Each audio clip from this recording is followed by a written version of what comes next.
Alhamdulillah kita bisa bertemu, dan selanjutnya kita awali dengan sama-sama baca basmalah. Bismillahirrahmanirrahim. Selanjutnya izinkan saya untuk bisa masuk ke kelas dulu ya. Kita lihat kelas kita.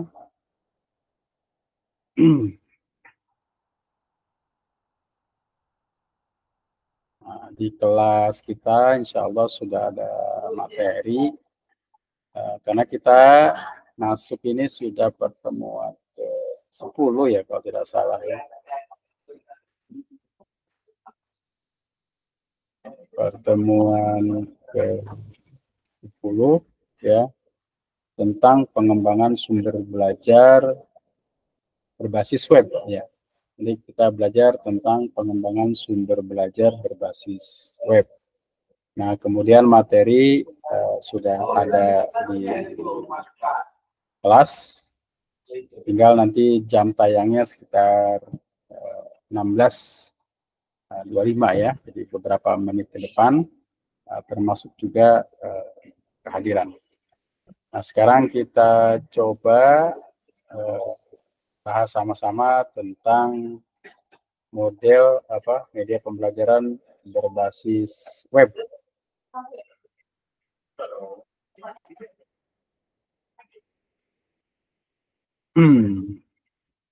Nah, Oke, berbasis web ya. Nah, ini kita coba buka.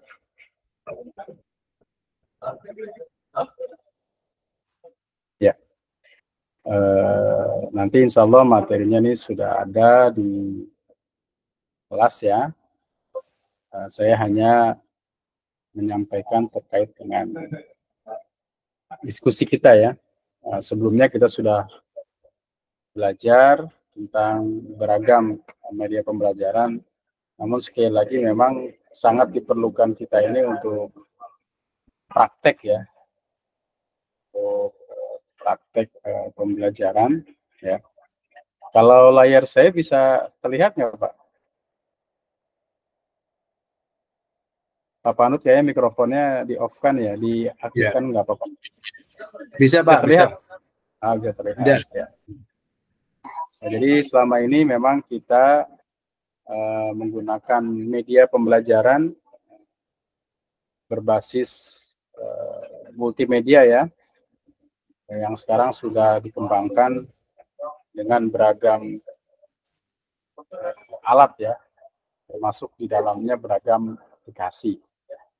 Aplikasi yang dulu hanya bisa digunakan di perangkat PC, nah sekarang sudah bisa digunakan di perangkat yang lain seperti handphone, kemudian Chromebook ya, ataupun laptop dan lain segala macamnya, membuat variasi proses pembelajaran. Namun itu semua perlu kita kembangkan ya, dimana sekarang setiap kita dengan menggunakan aplikasi-aplikasi tertentu yang mendukung proses pembelajaran untuk memberikan alternatif pilihan pembelajaran bagi peserta didik. Nah, karena itu kita bisa memulai sebenarnya proses pembelajaran berbasis website ini dengan beberapa aplikasi, ada yang memang berbayar, ada juga yang free ya. Bedanya kalau berbayar biasanya tergantung dari berapa yang kita bayar dan fasilitas-fasilitas yang disediakan. Nah, kalau free biasanya dibatasi oleh penyedia layanan. Nah, kemudian media pembelajaran berbasis web ini digunakan ya untuk menyampaikan materi pembelajaran lebih efektif dan efisien. Sebagaimana di awal dalam proses pembelajaran kita, proses pembelajaran yang kita lakukan itu sifatnya adalah asinkronus ya. Jadi sinkronus dan asinkronus. Sinkronus ini seperti ini ya, kita bisa sinkron bersama-sama dalam satu media, wasilah, alat ya, sehingga kita bisa melaksanakan proses pembelajaran ini secara langsung, walaupun kita berada di tempat yang jauh. Ya, yang penting bisa terhubung dengan internet. Nah, kemudian media ini berfungsi untuk memperjelas informasi, bukan hanya memperjelas, tapi juga menarik perhatian atau juga memfasilitasi pemahaman siswa terhadap materi yang diajarkan. Ada berbagai jenis ya media pembelajaran yang sudah kita pelajari, yang bersifat visual, bersifat audiovisual, dan juga lainnya. Nah, kemudian pada saat ini kita beragam media pembelajaran yang sudah kita diskusikan, yang sudah kita pelajari dan sudah kita ketahui, maka sebenarnya kemudian menuntut bagaimana kita mampu menggunakan itu. Jadi bukan hanya dalam tataran teoritis, walaupun kelas kita ini kelas online, tetapi pada dasarnya proses pembelajaran kita itu adalah proses pembelajaran andragogi, di mana proses pembelajaran ini, sebagaimana kita sudah sampaikan, mengandalkan atas keinginan, pemahaman, dan sharing pengalaman di antara kita dalam hal menggunakan media atau alat pembelajaran. Media visual juga sudah kita sampaikan, banyak hal yang terkait dengan media visual, demikian juga audio visual, demikian juga audio, dan juga audio visual. Kemudian ada metode yang interaktif dan juga ada media digital ya yang menggunakan teknologi digital.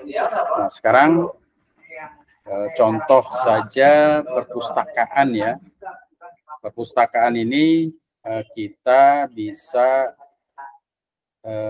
online, dan itu sepertinya lebih mempercepat proses pencarian dan juga lebih cepat kita untuk mencari kata kunci atau kata-kata yang kita inginkan dari lembaran-lembaran buku yang kita dapatkan. Nah, kemudian di samping plus dan minusnya, alat-alat ini pada dasarnya adalah media atau alat-alat ini bisa kita tampilkan dalam model pembelajaran yang bersifat internet ya. Nah, karena itu penting bagi seorang guru, dosen, didik, ustadz ya, itu memiliki media pembelajaran berbasis web. Tinggal kita berikan link, alamatnya, kemudian masuk kepada home atau halaman depan, muka ya, kemudian juga masuk kepada halaman-halaman yang kita buat. Nah, seperti kalau kita misalkan mengajar mata pelajaran tertentu, maka di situ kita buat halaman-halaman untuk mata pelajaran tertentu. Nah, website ini tentunya perlu kita belajar, memahaminya, dan proses mempelajarinya itu juga tidak bisa juga autodidak ya. Jadi salah satu ciri pembelajaran orang dewasa itu adalah autodidak, mau belajar sendiri, mau bertanya, dan di dalam pembelajarannya dia selalu ada pertanyaan-pertanyaan, dan pertanyaan itu juga bisa dijawab dengan tindakan atau keinginan untuk menjawab dari pemahaman tersebut. Nah, menjawab apa yang ada dalam pertanyaan-pertanyaan kita itu ya bisa kita pertanyakan kepada orang-orang yang memiliki kemampuan untuk menjawabnya, ataupun sekarang juga kita bisa mencari sebagai pemahaman awal di media-media atau internet ya, itu juga penting. Segala ilmu ya, pengetahuan ada di situ, tetapi perlu kita kritisi. Jadi yang ada di situ jangan sampai kita ambil begitu saja. Nah, secara lebih lengkap sebenarnya proses pembelajaran berbasis web ini perlu kita adakan suatu pertemuan sebenarnya ya. Seperti misalkan kita menggunakan sesuatu yang disediakan oleh Google seperti misalkan Citus, menggunakan oleh rumah-rumah hosting yang berbayar, misalkan menggunakan extension dengan .ac.id, ya itu kan yang berbayar. Tapi sebenarnya kita juga bisa menggunakan platform-platform yang gratis, dan menggunakan platform gratis itu sebenarnya sudah disediakan, tinggal kita mau memanfaatkannya. Nah, kemudian media pembelajaran berbasis web itu adalah segala bentuk media dan materi pembelajaran yang disampaikan melalui jaringan internet. Nah, internet ini menjadi sebuah ciri sebenarnya dari perkembangan dunia yang disebut dengan 4.0, bahwa perkembangan sejarah umat manusia bisa diawali dari manusia menemukan mesin diesel.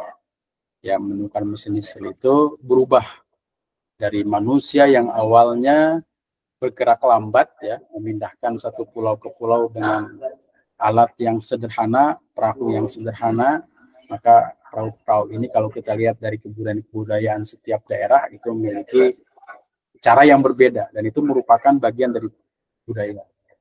Nah, setelah ditemukannya, orang bisa memobilitas menggunakan mesin diesel, berpindah dari satu tempat ke tempat lain, walaupun berjalan untuk ukuran saat ini lambat, tapi pada saat itu dimaknai sebagai sebuah perubahan yang cepat. Orang pergi haji yang biasanya menggunakan alat-alat yang tidak menggunakan mesin, ya sekarang sudah menggunakan mesin. Jadi relatif lebih cepat dibanding saat itu. Maka proses penemuan mesin diesel itu disebut sebagai 1.0, di mana orang itu sudah menemukan. Nah, kemudian ada zaman 2.0, ditemukannya listrik, berubah lagi orang dengan listrik itu, di mana alat-alat penerangan sudah digantikan dengan alat listrik, kemudian juga ketergantungan dari alat-alat lain dengan listrik, sehingga sampai saat ini semua orang memiliki ketergantungan dengan listrik, sehingga ketika listrik itu tidak berfungsi dengan baik, maka banyak sekali hal-hal yang menghambat proses aktivitas seseorang. Bahkan sekarang dengan ditemukannya mesin-mesin listrik, ya seperti motor listrik, sepeda listrik, mobil listrik, dan segala macamnya itu memiliki ketergantungan dengan listrik. Itu zaman 2.0. Nah, kemudian zaman 3.0 itu adalah zaman diawali di mana ditemukannya internet. Tapi internet pada saat itu tidak seperti saat ini cepat, ya. Di Jepang itu ada teknologi yang menemukan sekarang sudah cepatnya luar biasa, ya. Jadi kalau dalam 20 atau 50 giga itu cukup dalam 5 detik sudah download. Nah, jadi itu merupakan pengembangan dari zaman 3.0. Dan zaman 4.0 ini adalah internet yang tadinya lambat berubah menjadi cepat. Dan sekarang orang-orang menyebut sudah merupakan zaman 5.0, di mana ditemukannya alat-alat yang bisa berdiskusi walaupun dia mesin. Nah, itu disebut dengan artificial intelligence, kecerdasan buatan. Dan perkembangan teknologi itu sangat berpengaruh terhadap proses pembelajaran. Karenanya seorang guru harus mampu mengikuti perkembangan zaman. Nah, di beberapa negara itu proses pembelajaran sudah menggunakan robot, ya. Nah, tapi pada dasarnya pelajaran PAI ini tidak akan tergantikan oleh robot, karena proses pembelajaran itu kalau hanya transfer of knowledge, pengetahuan, maka proses pembelajarannya itu sudah bisa digantikan dengan robot. Tapi nilai-nilai kebaikan, kesopanan, tata krama, tingkah laku, ya, itu sama sekali tidak bisa digantikan. Jadi ramalan-ramalan orang yang nantinya sekitar 2035 itu sudah tidak perlu guru lagi, ya, karena sudah digantikan oleh robot. Nah, itu juga masih dalam proses proses perkembangannya. Karena pada dasarnya robot-robot itu diciptakan oleh manusia. Tapi jangan sampai manusia terkalahkan oleh robot.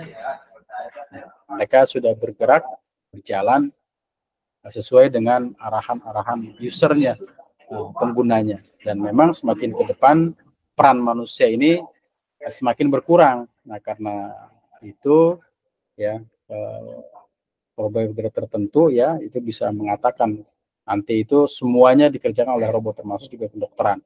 Nah, karena itu manusia itu jangan sampai bersaing dengan buatan manusia itu sendiri.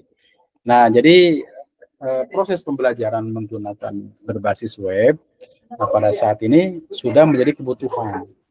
Karena sudah menjadi kebutuhan, maka seorang pendidik mau tidak mau harus mampu menggunakan media berbasis web ini dengan baik. Artinya ketika dia mengajar, dia sampaikan juga kepada siswanya, ketika di rumah silakan berkunjung ke web ini, kemudian kerjakan tugas, nanti bisa kita gunakan link yang lain untuk menggunakan tugasnya. Nah, kemudian proses pembelajaran PAI berbasis web adalah proses pembelajaran PAI, pengajaran dan pembelajaran mata pelajaran agama Islam yang memanfaatkan teknologi internet dan platform digital. Nah, untuk menyampaikan materi, berinteraksi, mengevaluasi pemahaman siswa, pembelajaran yang menggunakan website. Jadi dimanapun dia berada, selama tersambung pada link yang sudah ditentukan, mereka bisa mengakses sehingga proses pembelajaran bisa dilakukan secara asinkronus ya, kapan dan dimanapun. Jadi penting kalau pembelajaran berbasis web ini, paling tidak setiap guru atau pendidik itu mencantumkan link-link yang sudah dibuat tertentu.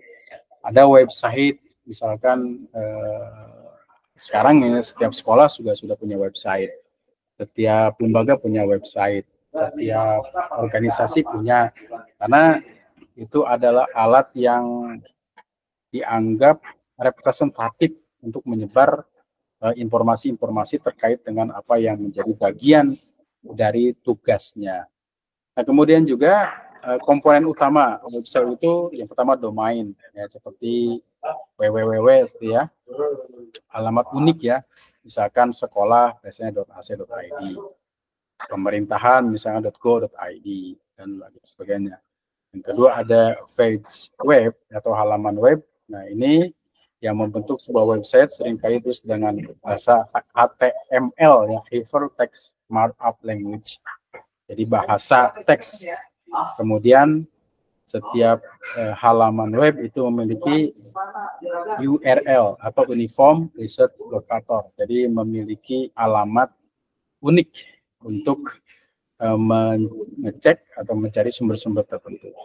Nah, kemudian ada hosting atau hosting itu web hosting itu layanan yang menyediakan ruang di server untuk menyimpan file atau website sehingga dapat diakses secara online. Mengakses kapan saja itu bisa dilakukan.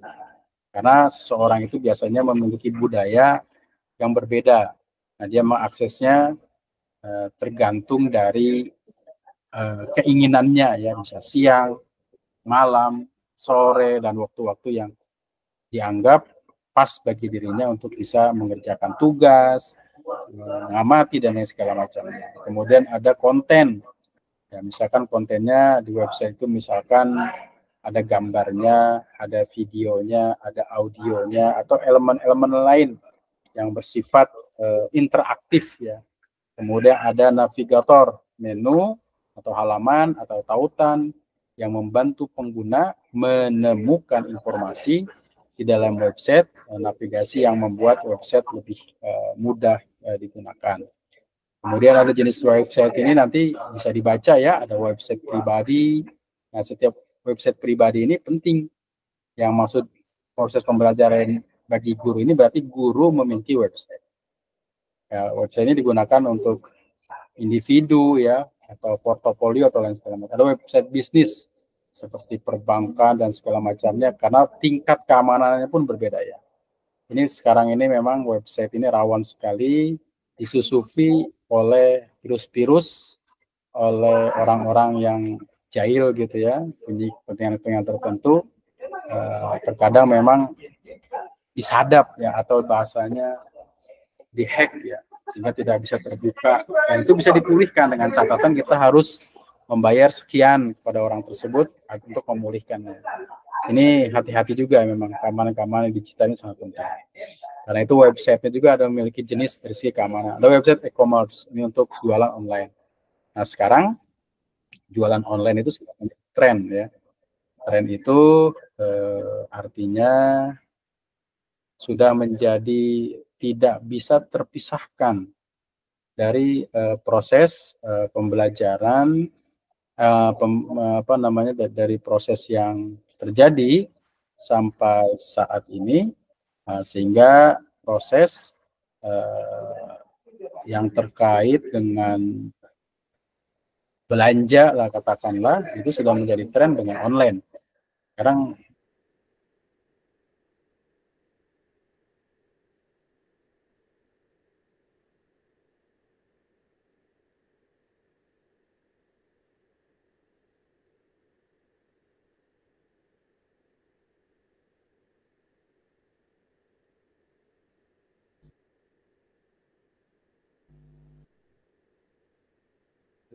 Monitor suaranya nggak ada, Pak.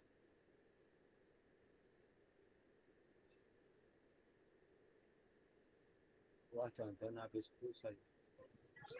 Jaringan mungkin, Pak. Oh, iya. Ini lagi jelek banget jaringannya seminggu ini, Mas. Iya, betul. Keluar masuk mulu semalam juga. Oh, semalam juga mental. mohon maaf ya terputus. Iya, Mohon maaf. Mental terus.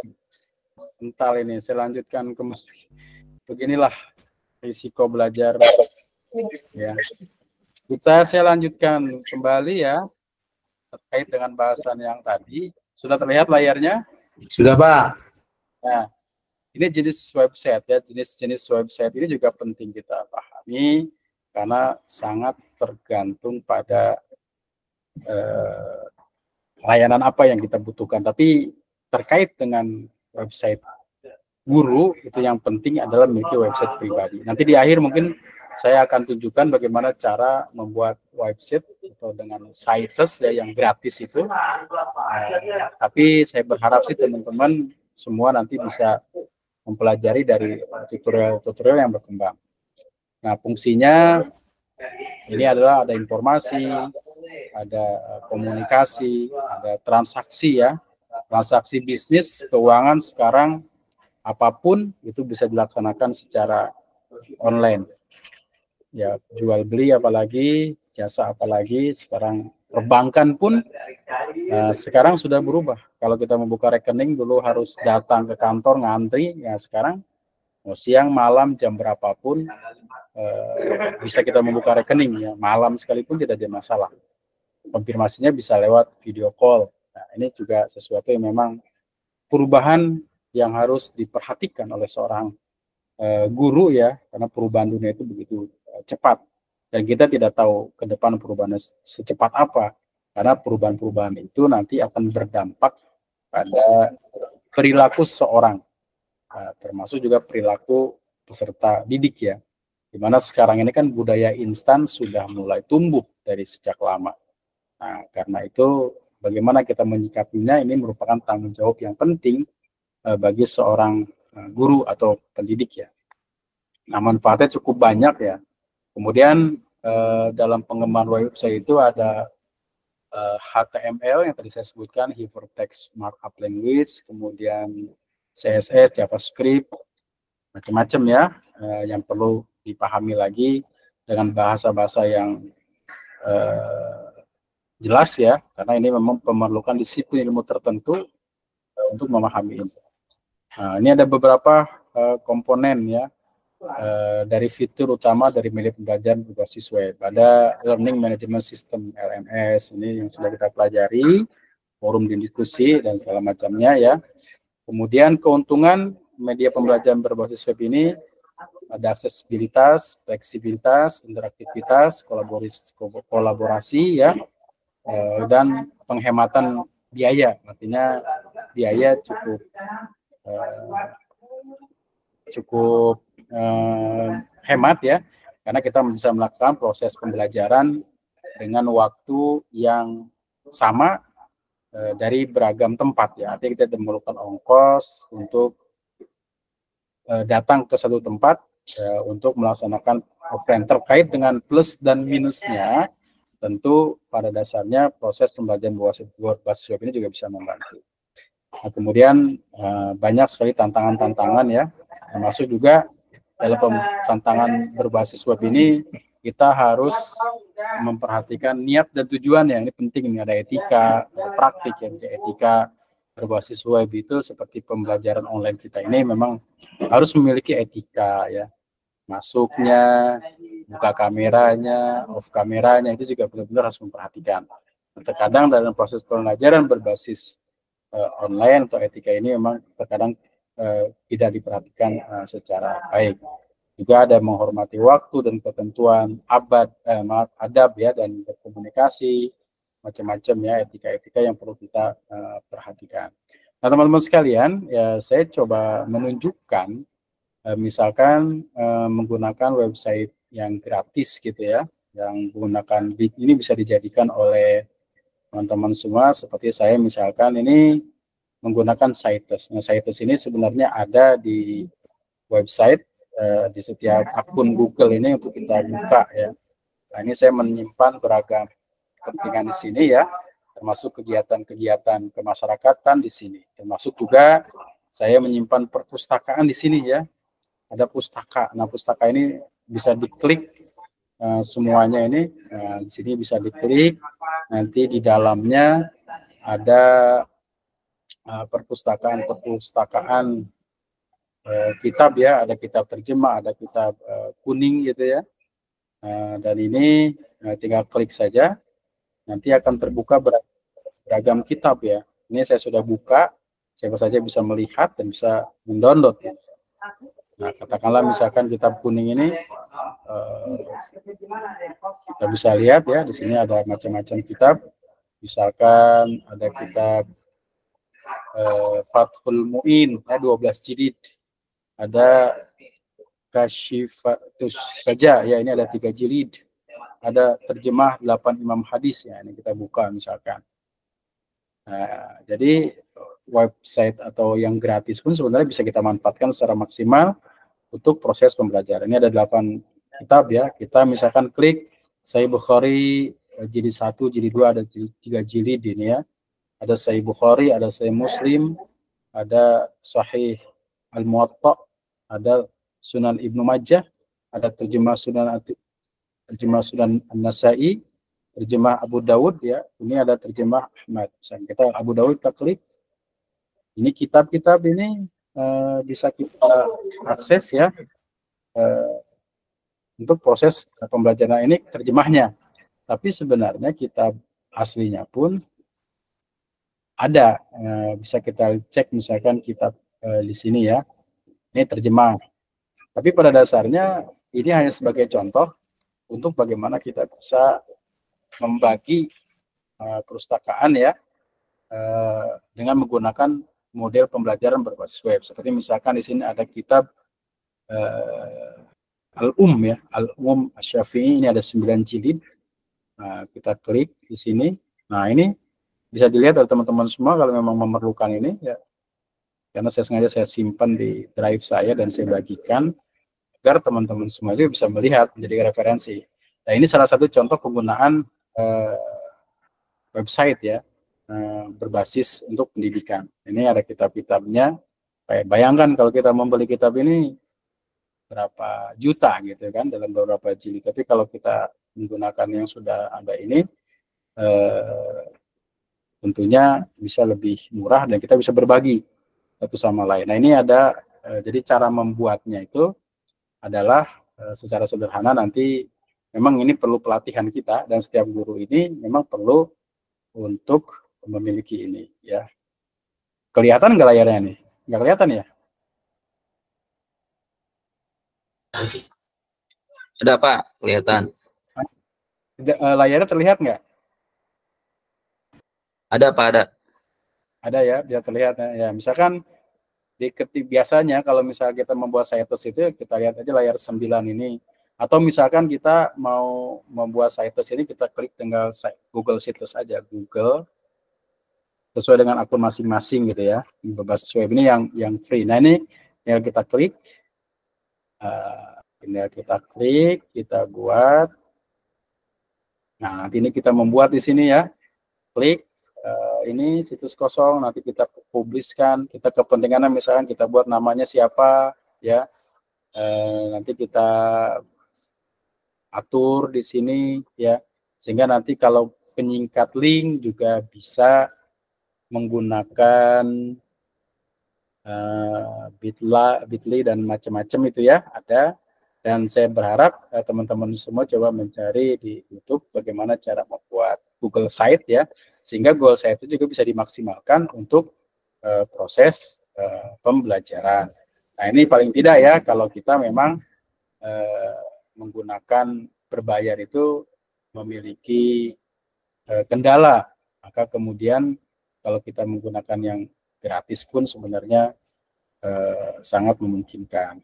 Nah, itu saja mungkin ya terkait dengan materi kita pada hari ini. Nah, insya Allah materinya sudah tayang. Terus kehadiran juga jangan lupa untuk diisi. Dan kalau ada hal yang didiskusikan, disilahkan. Kalau ada hal yang ditanyakan atau diskusikan, disilahkan. Dari Ibu Siti Nurjana ditanyakan. Ya, dari Pak Saifullah mungkin ada yang ditanyakan. Cukup Pak, terima kasih. Ini baru masuk mental terus, ini aneh kenapa ya dari kemarin. Saya menggunakan link yang sama ini ya, pada kelas-kelas yang lain itu bisa mencapai 70 atau 100 orang bisa masuk. Tapi kalau di kelas ini saya juga nggak paham kenapa ada kendala ya. Dan mudah-mudahan nantinya bisa terekam ya, dan bisa insya Allah akan saya bagikan. Jangan lupa untuk mengisi kehadiran di kelas ya teman-teman semua. Dan yang penting saya berharap teman-teman semua nanti bisa terlatih menggunakan Cites atau apapun ya, sehingga setiap guru memiliki website yang bisa dimanfaatkan untuk proses pembelajaran. Terima kasih atas perhatiannya. Mohon maaf atas segala kekurangan. Akhirul kalam. Assalamualaikum warahmatullahi wabarakatuh. Waalaikumsalam warahmatullahi wabarakatuh. Saya izin pamit.